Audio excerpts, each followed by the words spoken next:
Hello everyone, today we are going to see a case study. So this case study is about a company. So inside the company we are facing issues due to overstock and understock. We are going to see what are the efforts due to all these problems.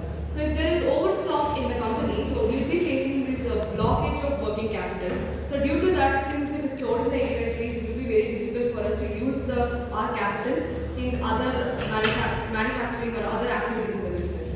If we are facing understock, we cannot make our customers retain in the business. So here are my friends to take over the Say about the problem faced in overstocking. This increased storage costs, heavy discounts, and loss in profit. In storage costs, the storage will be low and the cost will be high. I am talking about the problem faced: loss of customer dissatisfaction, loss of brand loyalty.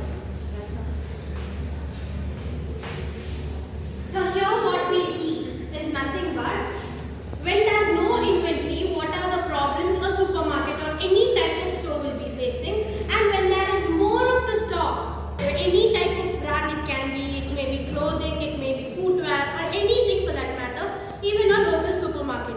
So when you have more of inventories, apart from the limited whatever you need for the day-to-day sales or anything, obviously what you do is you're locking money inside the shelves just because you don't analyze the market situation, you don't analyze any of your customers, and you are not properly maintaining a record of your own sales. This is what it means. So basically when you have overstock,